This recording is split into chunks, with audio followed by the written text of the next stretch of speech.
Hi friends, ఎలా ఉన్నారు? మీరు అంతా బాగుండాలి. ఎప్పటిలాగే నా సబ్స్క్రైబర్స్ అందరికీ నా ధన్యవాదాలు. అలాగే కొత్తగా మా వీడియో చూస్తున్న వారందరూ సబ్స్క్రైబ్ చేసుకోవడం మర్చిపోకండి. అలాగే కొత్తగా సబ్స్క్రైబ్ చేసుకున్న వారందరికీ నా ధన్యవాదాలు తెలియజేస్తున్నాను. తాళ్లగూడెం గుంటూరు జిల్లాలో ఓ మామూలు చిన్న గ్రామం. రోజు రోజుకి మారుతున్న ప్రపంచానికి కొద్దిగా వెనుకబడ్డ ఊరు. కానీ పక్క పల్లెవాళ్లకైనా ఈ ఊరిలోకి వచ్చేవాళ్లకైనా ఒకే విషయమై ప్రశ్న ఉంటాది. ఇక్కడి పాత పోస్టాఫీసు విషయమేమిటో తెలుసా? అలాంటి ప్రశ్నలకి సమాధానంగా అక్కడి వాళ్ల ముఖాల్లోకి చూచినప్పుడే తెలుస్తుంది ఆ ప్రశ్న అడగకూడదని. ఒక్కొక్కరి చూపు నేలవైపు, మాటలు అర్థం కాని సైగలుగా మారుతాయి. ఎందుకంటే ఆ పోస్టాఫీసు 7 సంవత్సరాలుగా మూసే ఉంది.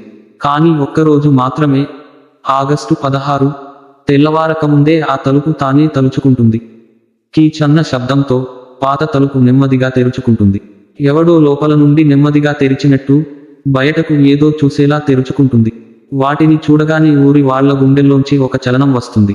కళ్ళలో భయం, నాలుక మూసుకుపోతుంది. అయితే అదే ఏడాది ఊరిలోకి ప్రవేశించాడు మురళి. మురళీకి పట్టుదల ఎక్కువ. చిన్నప్పటి నుంచి విజ్ఞానమే ఆయుధంగా చూసే నగరవాడవాడు. కంప్యూటర్ల మధ్య పెరిగినవాడు. పేపర్లను మొబైల్లో స్కాన్ చేసి మెయిల్ చేయడంలో తర్ఫీదు పొందినవాడు. ఇప్పుడతని ఉద్యోగం తాళ్లగూడెం పోస్ట్ మాస్టర్. ఆఫీసు ప్రారంభించడానికి వచ్చాడు. పాత స్టోర్ గుర్తుకు వచ్చింది. అక్కడ ఎప్పటి నుంచో ఉన్న మూసిన పోస్టాఫీసు గుర్తు చేశారు అధికారులు. వాలంటీర్గా తీసుకుని పరిశీలించమన్నారు. కానీ ఊరివాళ్ల నుంచి ఒక్కటే మాట, మురళీ బాబు, ఆ తలుపు దగ్గరకు పోకండి. ఎంత పిచ్చి వచ్చినా సరే ఆ రోజు దాన్ని ముట్టకండి. ఆగస్టు 16 ఉదయం 6:10. పెద్దగా తలచుకోకుండా మొబైల్ చేతిలో పట్టుకుని మురళి అక్కడికి వెళ్ళాడు. పాత పోస్టాఫీసు ముందు నిలబడ్డాడు. కొద్ది నిమిషాలు ఏమీ జరగలేదు. గుడ్డిగా ముళ్ళకంపల మధ్య నిలబడి ఎదురు చూస్తున్నాడు. ఒక్కసారిగా కీచ్ కీచ్, అసలు ఎవరూ తాకనప్పటికీ తలుపు తానే తెరుచుకుంది. మురళి కళ్ళు ఆశ్చర్యంతో వెడలిపోయాయి. వెంటనే మొబైల్ తీయబోయాడు. కానీ చేతులు వణికిపోతున్నాయి. లోపల అడుగు పెట్టాడు. చలికాలంలా గాలి చుట్టుముట్టింది. గదిలో వాసన పాత పేపర్లదే కాదు, ఏదో చీకటి నిశ్శబ్దాన్ని పుట్టించే వాసన. కాసేపు గమనిస్తే చెక్క బస్తా కనిపించింది. కిరసని నూనె వాసన, తడిగా ఉండే స్పర్శ. దాన్ని తీసి తెరిచాడు. పక్కాగా మడిచిన లేఖ, తెల్లటి కాగితంపై ఎర్రటి మచ్చలు. రక్తమా? తడిచినట్టే. చేతులు వణికిపోతున్నా మెల్లిగా తెరిచి చదవాలనుకున్నాడు. నన్ను పోస్ట్ చేసి 10 ఏళ్లు. తను లేఖ చదవలేదు. ఈసారి తను చదవాలి. లేకపోతే నా మృతదేహం తలుపు దగ్గరే తిరుగుతుంది. శారద. మురళి మెడపై చెమటలు గట్టిగా వచ్చాయి. బయటికి పరుగెత్తాడు. వెంటనే పోలీసులకు సమాచారం ఇచ్చాడు. ఆ లేఖను చదివిన ఆ క్షణం నుంచే మురళి మనసులో ఏదో విచిత్రమైన బాధ మొదలైంది. సరిగ్గా చెప్పలేని గిల్టీ ఫీలింగ్. ఆమె పేరు శారద. కానీ ఏమైంది? ఎవరికి లేఖ రాసింది? ఏదైనా ఫ్యామిలీ ఉన్నదా? ప్రశ్నలతో మురళి తలలో 100 తాటాకాలు. తలుపు దగ్గర నిలబడి లేఖను తడబడి మళ్ళీ చదివాడు. నన్ను పోస్ట్ చేసి 10 ఏళ్లు. తను లేఖ చదవలేదు. ఈసారి చదవాలి. అదేంటి? తను ఎవరి గురించి? ఎవరు ఆమె బాధకు కారణం? ఇవి అర్థం చేసుకునేలోపే చలికాలపు గాలిలా ఏదో లోపల నుంచి ఓ శ్వాస భయానకంగా వదినట్టు అనిపించింది. మురళి వెనక్కి తిరిగి చూశాడు. ఎవరూ లేరు. కానీ ఆ వాసన, పాడిపోయిన మానవ మాంసం వాసన నోటికెళ్ళింది. గుండె ఒక్కసారిగా పిత్తుపోయినట్టు బిగుసిపోయింది. అతడు ఆ చెక్క బస్తా, లేఖ తీసుకుని బయటకు వచ్చాడు. ఆఫీసు తలుపు తానే మళ్లీ మృదువుగా మూసుకుంది. తర్వాతి 2 రోజులు మురళికి నిద్రే లేకపోయింది. ఊర్లో అడిగినా ఎవరూ మాట్లాడలేదు. ఆమె ఎవరు అన్న ప్రశ్నకు ఎవరూ స్పష్టంగా చెప్పలేకపోయారు. కేవలం ముసలాయనల ముఖాల్లో భయం తప్ప మరేం కనపడలేదు. ఒక రాత్రి 12 దాటాక ఆశ్రిత అనే ఓ టీనేజ్ అమ్మాయి మురళికి మెసేజ్ పంపింది. సార్, నేను శారద మేనకోడలు. మా అమ్మమ్మ చెప్పింది. ఆ లేఖలు మిగిలినవి ఇంకొనున్నాయట. అన్నీ కలిపితే ఆమెకు జరిగిన దారుణం తెలుస్తుంది. మీరు నిజంగా తెలుసుకోవాలంటే నేను దొంగచాటుగా ఒక ఫైల్ ఇచ్చగలను. కానీ ఆఫీసు లోపలికే రావాలి. మురళి అసహ్యంగా ఉలిక్కిపడ్డాడు. ఇంకోసారి ఆఫీసులోకి పక్కనే రాత్రివేళ వేళ్లాడుతున్న నిప్పులా ఆ ఆలోచన వేసుకుంది. కానీ అతడి మనసులో ఏదో బాధ, ఏదో సత్యాన్ని వెలికి తీయాలనే తపన. ఆ వేదనతో వెంట్రుకలు నడుములు పొడుచుకునేలా ఒడిదుడుకులు. ఆ రాత్రే మురళి ఫోన్ తీసుకుని రికార్డింగ్ ఆన్ చేశాడు. ఫ్లాష్ లైట్ చేతిలో పట్టుకుని మళ్ళీ ఆ తలుపు దగ్గరికి వెళ్ళాడు. గడియారం టైం 12:07. తలుపు తానే మళ్ళీ తెరుచుకుంది. అతడి ముందున్న ఆఫీసు లోపల ఒక్కసారి చూసేసరికి చాలా మారిపోయింది. గోడల మీద రక్తపు చేతి ముద్రలు, ఫైళ్లన్నీ నేల మీద, కాగితాలన్నీ తడిగా నెమ్మదిగా కదులుతున్నట్టుగా. ఓ డెస్క్ మీద పాత రేడియో, ఆడియో క్యాసెట్ ప్లేయర్, దాని పక్కనే ఒక పాకెట్, అందులో ఓ పాత ఫైల్, కొన్ని స్మారక నోట్స్. ఆ ఫైల్ మురళి తీసుకుని బయటకి రాగానే ఒక పేద అమ్మాయి ఆకుపచ్చ చీరలో, చేతిలో లేఖ పట్టుకుని ఆఫీసు తలుపు దగ్గర నిలబడి ఉంది.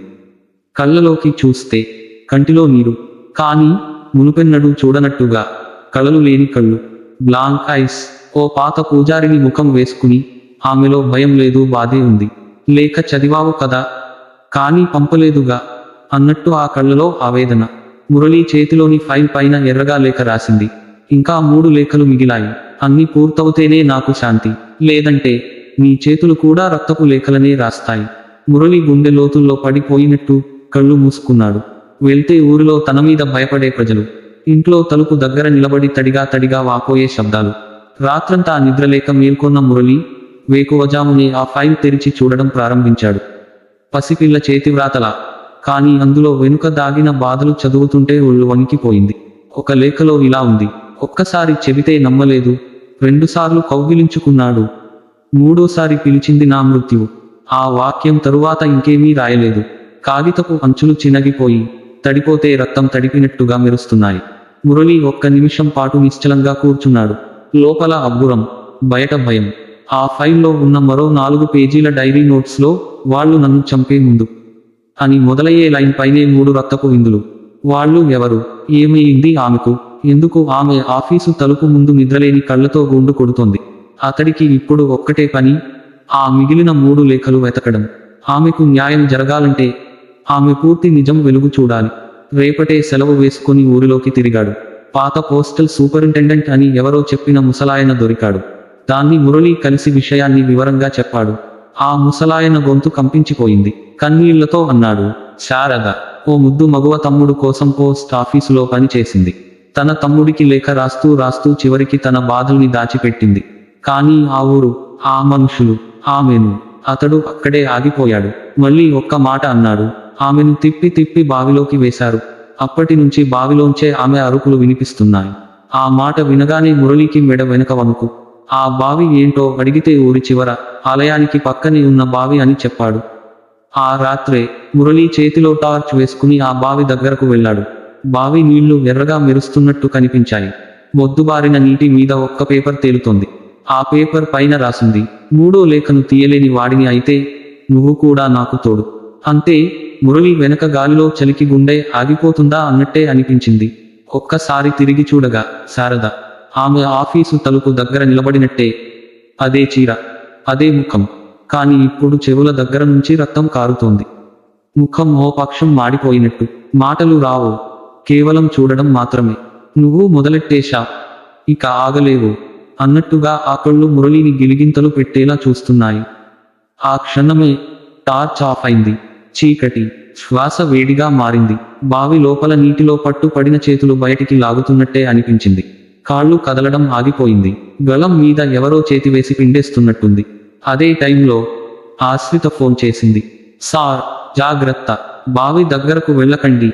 ఆ లేఖలు ఆమె బావిలో పెట్టలేదు, ఆఫీసులోనే పోస్టింగ్ రిజిస్టర్లోని చివరి పేజీలో దాచింది. మా అమ్మమ్మ చెప్పింది. కానీ అప్పటికే మురళి కళ్ళ ముందు చీకటి, చలికి తల చిలకపట్టినట్టే. నీటి రాసన ఎక్కడికో లాక్కెళ్తోంది. మురళీకి స్పష్టంగా గుర్తున్నది అది రాత్రి అర్ధరాత్రి 2:13 ఆ గడియారం మొరగిన శబ్దం చెవిలో తన్నులా కొట్టినప్పుడు తాను బావి లోపలికి లాగబడుతున్నట్టు అనిపించింది. కానీ కళ్ళు తెరిచేసరికి తనను చుట్టుముట్టి ఉన్నది చీకటి కాదు, ఆఫీసు నేల. ఒక మూల కుర్చీ కింద పడి ఉన్నాడు. గొంతు బిగబడ్డట్టుంది. గొంతు చుట్టూ జిడ్డుగా ఉంది. ఎవరో అంగుళంగా గట్టిగా పట్టుకున్నట్టు గుర్తొచ్చింది. అతడు పైకి లేచి చూస్తుంటే తలుపు మూసి ఉంది, తాళం వేసి ఉంది. కానీ లోపల అతడు ఎలా ఉన్నాడు? కాళ్ళు నెమ్మదిగా ఊపుతూ చివరి టేబుల్ దగ్గరకు వెళ్ళాడు. ఆ టేబుల్ పైన చిన్న పొడవైన రిజిస్టర్ పుస్తకం. దాని చివరి పేజీ తెరిచి చూసినప్పుడు సత్యానికి మృత్యువుకి మధ్య ఉన్న ఒకే ఒక్క లైన్, నిన్ను నువ్వు మర్చిపోవడం అన్న లైన్ మొదట కనిపించింది. రక్తపు చుక్కలు అన్నట్టు. ఆ వాక్యం చుట్టూ ఉండేవి ఎర్రగా ముడిపడిన వాక్యాలు. ఆమె చివరి లేఖ, చివరి వాక్యం. వాళ్ళు నా గళాన్ని నొక్కినప్పుడు నా కడపైన ఊపిరితో నా తమ్ముడికి లేఖ రాయాలని తప్పించాను. కానీ అతడు ఆ లేఖను చదవడు. మురళి పుస్తకం మూసేశాడు. బిగుసుకుపోయిన హృదయం, ఊపిరి తీసుకోలేని భయం. ఆ లేఖలు, ఆ రిజిస్టర్ వాస్తవమేనా, లేదా ఆమె మనసు అరిచిన చివరి మాటల గాథన? ఒకంత ధైర్యంగా కిటికీ తెరిచి బయటికి చూశాడు. పొద్దు పొడుస్తోంది. కాని ఆ కాంతిలో బావి దగ్గర నుంచి ఎవరో నెమ్మదిగా ఆఫీసు వైపు నడుస్తున్నట్టు కనిపించింది. దూరంగా దట్టమైన పొగమంచులోంచి మురళి చప్పుళ్లతో బావి వైపు చూసేవరకే ఉంది. మళ్ళీ ఆమె, అదే చీర, అదే నడక. కానీ ఈసారి ఆమె ముఖం పూర్తిగా అల్లుకుపోయినట్లు, మూడో కంటి గాయం బాగా బలంగా కనిపిస్తుంది. అది ఎర్రగా మెరుస్తూ మురళి మీదే దృష్టి పెట్టింది. తను వెనక్కి తిరిగి కిటికీ మూసేశాడు. కాని అప్పటికే తలుపు తడుతుంది. తలుపు మీద ఓ మెడ తడిపోతుంది. లోపలికి ఎలానో ఆమె ఆఫీసు గదిలోకి వచ్చేస్తోంది. మొదట మురళి నిశ్శబ్దంగా మౌనంగా చూశాడు. తర్వాత కింద రిజిస్టర్ పుస్తకం మీద తన చేతి వేళ్లతో రాస్తున్నట్టు అలా చిమ్మినట్టుంది. ఆమె రాసిన వాక్యం, నువ్వు లేచిన వాడివి కాబట్టి నేను నిద్రపోతాను, కానీ నన్నెప్పుడు మళ్ళీ లేపుతావో తెలుసా? అక్కడే ఆమె మాయం అయింది. మురళి ఊపిరి పీల్చుకుంటూ ఆ ఫైల్ను మూసేశాడు. నిద్రలేని రాత్రుల చివర పగటి వెలుగులో ఒక ప్రశాంత క్షణం వచ్చినట్టయింది. కానీ గోడల మీద, ఫైల్ పైన, కిటికీ అంచున ఎర్ర బొట్టుగా మచ్చలు కనిపిస్తున్నాయి. ఇది ముగింపు కాదు. ఆమె ఇంకా చూస్తూనే ఉంది.